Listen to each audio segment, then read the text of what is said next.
Buongiorno a tutti! Oggi cercheremo di rispondere a una domanda che molti si pongono: perché non tirar fuori la donna troppo presto in apertura? Ok, diciamo che la donna è uno dei pezzi più potenti, però da sola difficilmente darà matto, no? E diciamo che in generale bisogna mobilitare tutte le forze perché gli scacchi sono un gioco di coordinazione e se noi facciamo uscire la donna troppo presto, se la nostra donna viene attaccata dai pezzi nemici, non possiamo difenderla perché i pezzi nemici probabilmente avranno meno valore della donna. Dovremmo spostare la donna per la seconda o per la terza volta, perdendo importanti tempi di sviluppo. Ci sono innumerevoli esempi per cui già dall'antichità, già da Paul Morphy, l'inventore del vantaggio di sviluppo, ci sono innumerevoli esempi che dimostrano perché la donna non deve essere sviluppata velocemente. Addirittura anche in tempi moderni, anche Nakamura, che è un grandissimo giocatore, quando nel 2005 giocò tante partite con donna H5 contro la siciliana, le perse praticamente tutte, perché è cattivo giocare in questo modo. La cosa più frequente, soprattutto tra coloro che sono agli inizi, è provare a giocare il matto del barbiere, lo Sparrow Mate in inglese. Ok, dopo E4 e 5, donna H5, cavallo F3 è la mossa normale che si sviluppa, donna H5 è un tentativo di dare matto con alfiere C4, perché se l'avversario non si avvede delle minacce e gioca per dire difende il pedone, dopo alfiere C4 il nero attacca la donna, prende matto, però ovviamente sappiamo che non dobbiamo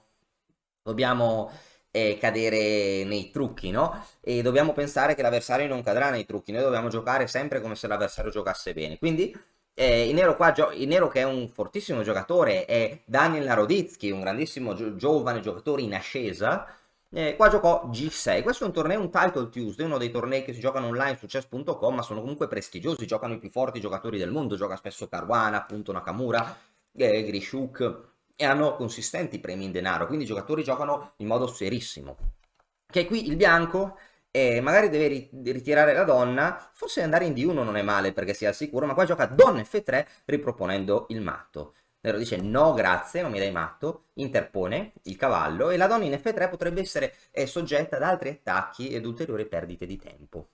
Bianco giocò cavallo E2, il cavallo si sviluppa in una casa non naturale, alfiere G7, l'alfiere si sviluppa in fianchetto con ottimo sviluppo, approfittando del tempo speso con G6, cavallo C3 arrocco, il nero ha già arroccato per primo. Il bianco gioca D3, ecco qua il nero ha tanti modi di giocare, il nero potrebbe giocare D6 per guadagnare un altro tempo sulla donna ed avvantaggiarsi ulteriormente con lo sviluppo, però gioca cavallo D4, una mossa molto interessante. Bianco cattura il cavallo scappa in E2, ecco a questo punto però il nero apre il gioco con guadagno di tempo, il nero gioca punto esclamativo D5, perché D5? Che il pedone in presa e ciò è un sacrificio di pedone, perché arriverà allo sviluppo dell'alfiere in G4 con guadagno di tempo, con conseguenze distruttive, quindi il bianco è costretto a prendere alfiere G4, l'alfiere è supportato dal cavallo e si attacca un'altra volta alla donna bianca che deve muoversi, allorché il nero cambia i suoi pezzi, gioca cavallo per D5 per D5, il bianco finora in 13 mosse ha speso 3 tempi di donna ancora in re al centro, l'alfiere non è sviluppato e ciò comporterà un massacro. Il nero poteva iniziare anche con torre 8 scacco intermedia, ma inizia con donna per D5. Ora si minacciano scacchi lungo la colonna E, in caso di donna per C7 si può catturare in G2, così come si può giocare torre C8 per prendere C2. Il bianco sta davvero male.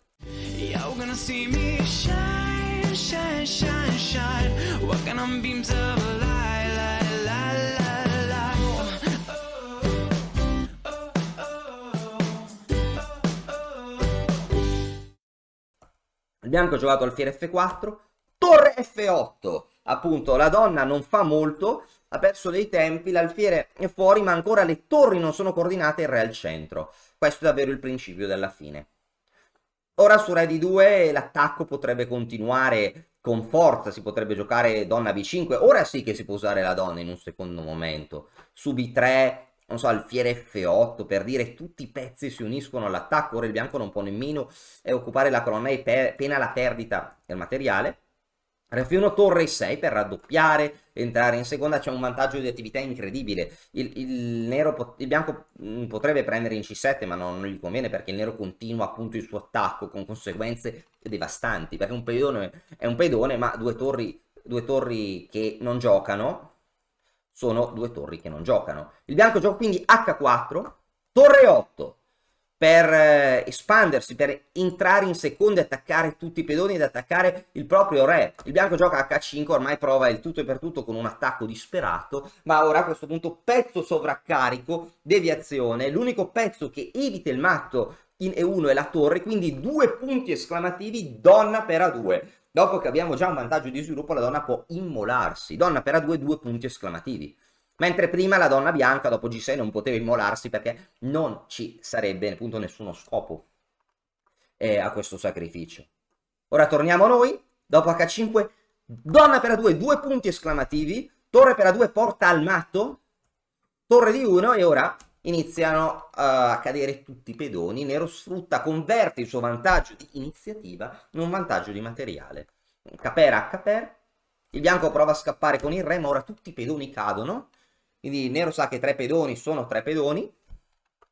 Re H2, il bianco si è messo a posto, ma a che condizioni? Ora il nero si riorganizza, può riprovare a fare... Si minaccia donna H5 con attacco doppio. Il bianco ha catturato il pedone, ma ohimè tutti i pezzi sono attivi. La seconda traversa è stata invasa. A questo punto su re G1 seguirebbe torre E1 e matto. Il bianco deve cambiare le donne, dopodiché il nero che ha 2 pedoni passati e sta catturando tutta l'ala di re non dovrà far altro che attivare i pezzi, spingere i pedoni supportandoli da dietro con la torre e la fine sarà inevitabile. Qua il bianco ormai in preda al panico, alla disperazione ha giocato torre a 1 e ha perso anche il pezzo abbandonato, ma anche dopo altre mosse come alfiere G3, torre in qualsiasi posto, torre in E2 seguita appunto dall'avanzata pedonale, la resistenza del bianco sarebbe crollata presto. Un bellissimo esempio appunto sui difetti, no? Che può portare in gioco la donna troppo presto. Il bianco voleva fare il furbo, però qua appunto dopo questa brillante apertura del gioco la donna si è mossa per la terza volta e il re è rimasto al centro con tutte le conseguenze che ciò ha comportato. Quindi mi raccomando, non tirate fuori la donna troppo presto. Un suggerimento molto importante, suggerimento anche se vedete il film In cerca di Bobby Fischer del suo allenatore, di Josh Waitzkin, di Bruce Pandolfini, che gli diceva al bambino che voleva sempre attaccare con la donna: aspetta, prima sviluppa gli altri pezzi, poi in un secondo momento attaccherai con la donna. Grazie mille e alla prossima. E ora per continuare che cosa posso fare? Beh, innanzitutto ti consiglio di iscriverti al nostro canale in modo tale da non perderti le nuove video lezioni. E poi puoi vedere il video che è stato più cliccato in questa settimana. Ci vediamo, ciao!